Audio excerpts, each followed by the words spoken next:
নমস্কার বন্ধুরা, কেমন আছেন আপনারা? আশা করছি ভালো আছেন, সুস্থ আছেন। প্রত্যেক দিনের মতো আমি আপনাদের কাছে নিয়ে চলে এসেছি বেশ কিছু ছোট ছোট ইউজফুল কিচেন টিপস।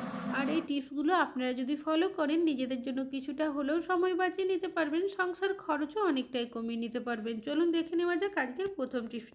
আমরা এই ধরনের ছোট কাঞ্চি অনেকেই দেখবেন বাড়িতে কোনো না কোনো কাজের জন্য ব্যবহার করে থাকি। কিছুদিন ব্যবহার করতে না করতেই দেখা যায় ধার অনেকটাই কম হয়ে যায়, তখন বাজার থেকে নতুন কাঁচি কিনে নিয়ে আসি। তো সেক্ষেত্রে একটা টিপস ফলো করতে পারেন।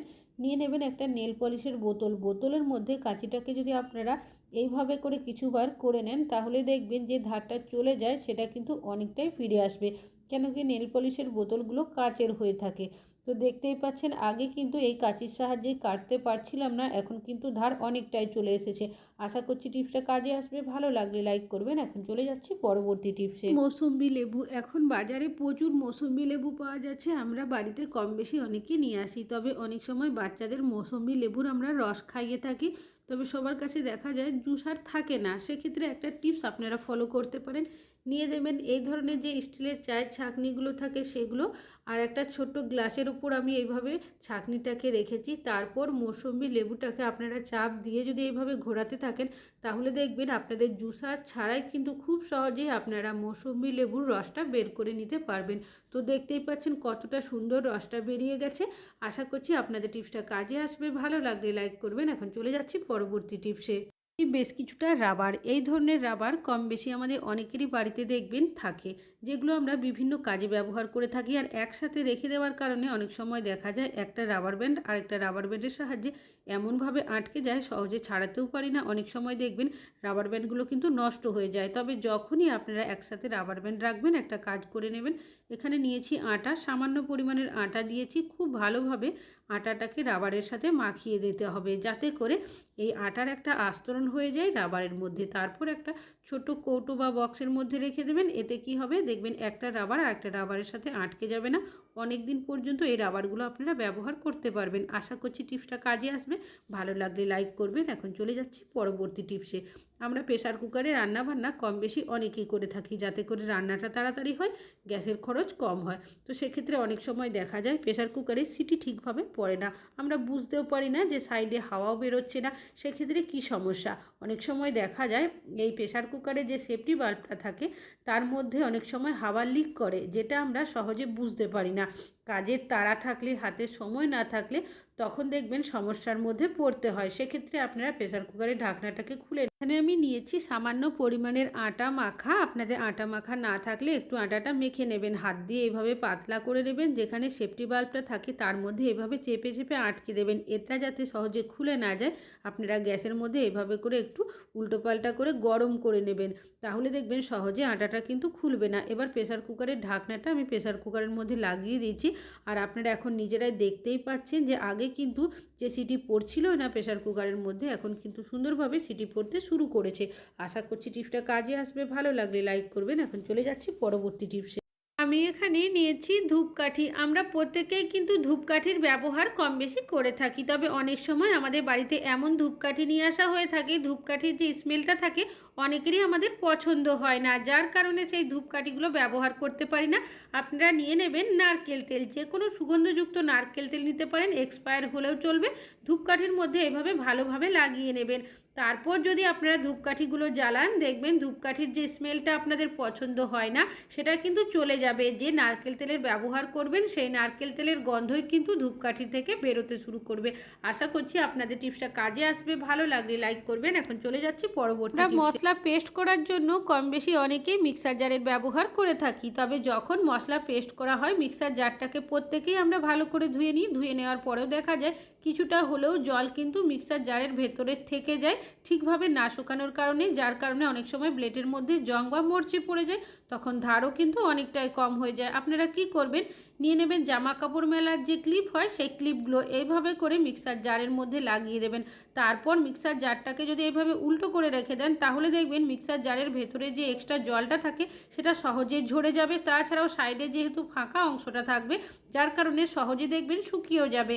এতে কি হবে, মিক্সার জারটা অনেক দিন ব্যবহার করতে পারবেন, ব্লেডের ধারটাও অনেক অনেক দিন ভালো থাকবে। আশা করছি টিপসটা কাজে আসবে। ভালো লাগলে লাইক করবেন। এখন চলে যাচ্ছি পরবর্তী টিপসে। মহিলারা কিন্তু কম বেশি সাজতে পছন্দ করে থাকি, তবে যখন আমরা মেকআপ করি দেখবেন লিপস্টিক পরি, আইলাইনার পরি বা হয়তো ফাউন্ডেশনও ব্যবহার করে থাকি। তবে মেকআপ তোলার জন্য অনেকেই আমরা দেখবেন কি করি, মেকআপ রিমুভারের ব্যবহার করে থাকি। তবে সবার কাছে সব সময় মেকআপ রিমুভার থাকে না, বা হয়তো ছিল শেষ হয়ে গেছে, সেক্ষেত্রে আপনারা ব্যবহার করতে পারছেন না। তো আপনারা কী করবেন, নিয়ে নেবেন ভেসলিন। আমি এখানে লিপস্টিকটা লাগিয়ে আপনাদের দেখালাম, সামান্য ভেসলিন নিয়ে এইভাবে করে ঘষে নিচ্ছি। এইভাবে ঘষলেই দেখবেন আপনাদের যে লিপস্টিক, আইলাইনার বা যে কোনো জিনিস মেকআপের ব্যবহার করেন না কেন খুব সহজেই রিমুভ করে নিতে পারবেন। আলতো হাতে ঘষে নিয়েছি। আপনারা একটা কাপড়ের টুকরো বা তুলোর সাহায্যে মুছে পরিষ্কার করে নেবেন। কোনো রকমের মেকআপ রিমুভারের আপনাদের প্রয়োজনই হবে না। আশা করছি টিপসটা কাজে আসবে। ভালো লাগলে লাইক করবেন। এখন চলে যাচ্ছি পরবর্তী টিপসে।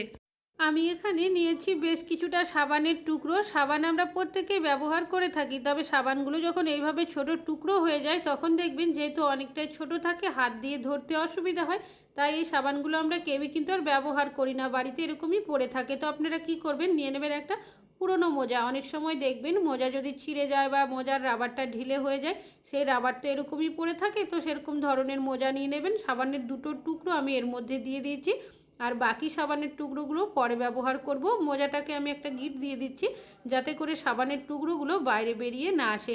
এটা আপনারা কোথায় কিভাবে কি কাজে ব্যবহার করবেন চলুন দেখে নেওয়া যাক। আমরা প্রত্যেকেই বাড়িতে কিন্তু কিচেন সিঙ্ক বা ওয়াশ বেসিন কম বেশি ব্যবহার করে থাকি।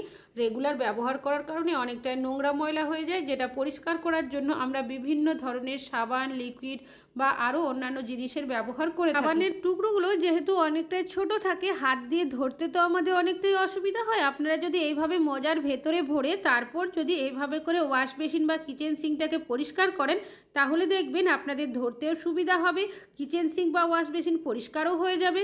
আমরা অনেকেই দেখবেন স্ক্রাবারের ব্যবহার করে থাকি। মোজা যেহেতু অনেকটাই খসখসে হয়, আলাদা করে আপনাদের কিন্তু কোনো রকমের স্ক্রাবারেরও প্রয়োজন হবে না। তো দেখতেই পাচ্ছেন যে নোংরা ময়লাটা ছিল সেটা কিন্তু এখন অনেকটাই উঠে পরিষ্কার হয়ে গেছে। তারপর যখন আপনারা জল দিয়ে ধোবেন, ধোয়ার সময় চাইলে মোজাটা দিয়ে আবারও কিন্তু ঘষে নিতে পারেন, তবে চাইলে ডাইরেক্ট জল দিয়েও ধুতে পারেন। তারপর মোজাটাকে আপনারা কোনো জায়গার মধ্যে হ্যাং করে রাখবেন, দেখবেন এক্সট্রা জলটা ঝরে যাবে, পরে আবারও কিন্তু এই সাবানটা ব্যবহার করতে পারেন। এখন দেখতেই পাচ্ছেন আগে কীরকম নোংরা ছিল কিচেন সিঙ্কটার, এখন কতটা পরিষ্কার হয়েছে। এইভাবে করে আপনারা পুরনো মোজা বা টুকরো সাবান ব্যবহার করতে পারবেন। ভালো লাগলে লাইক করবেন। এখন চলে যাচ্ছি পরবর্তী টিপ। কিছুটা আটা মেখে নিয়েছি, আপনারা চাইলে ময়দারও ব্যবহার করতে পারেন। অনেক সময় সকালের দিকে আমাদের প্রত্যেকেরই দেখবেন কাজের তাড়া থাকে, বাচ্চাদের টিফিন করতে হয়, বড়দের টিফিন করতে হয়, অনেক সময় লুচি, কচুরি এই ধরনের জিনিসও বানিয়ে থাকি। তবে অনেক সময় কি হয়, আমাদের যেখানে বেলন চাকি রাখি হয়তো খুঁজে পায় না বা হয়তো এঁটোতে থাকে, সেই ক্ষেত্রে আমরা বেলন চাকির ব্যবহার করতে পারি না। তো আপনারা কিভাবে বেলন চাকির সাহায্য ছাড়াই খুব সহজেই লুচি বেলে নেবেন তারই একটা টিপ শেয়ার করব। এখানে আমি একটা বড় সাইজের প্লেট নিয়েছি, আপনারা থালারও ব্যবহার করতে পারেন। সামান্য পরিমাণে তেল মাখিয়ে দিয়েছি, তারপর যে লেচিগুলো বানিয়েছিলাম সেটা নিয়েছি, সেটাকেও হাত দিয়ে চেপে আমি এভাবে একটু বড় করে দিয়েছি। তারপর ঠিক একইভাবে আরও একটা লেচি নিয়েছি, অবশ্যই কিন্তু আপনারা তেল মাখিয়ে নেবেন। তারপর এইভাবে চেপে চেপে একটু বড় করে দেব। তেল মাখিয়ে নিলে সহজে দেখবেন একটার সাথে একটা লেগে যাবে না। আরও একটা প্লেটের মধ্যেও তেল মাখিয়ে নিয়েছি, এভাবে হাত দিয়ে চেপে চেপে আপনারা ঘোরাতে থাকবেন।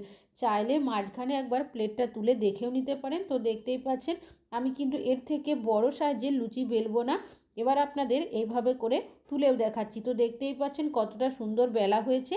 এইভাবে করে আপনারা বেলন চাকির সাহায্য ছাড়াই কিন্তু খুব সহজেই লুচি বেলে নিতে পারেন। লুচি বেলে লুচি ফুলবে না তা কিন্তু নয়, এই লুচিগুলো আপনাদের ছেঁকেও দেখাবো।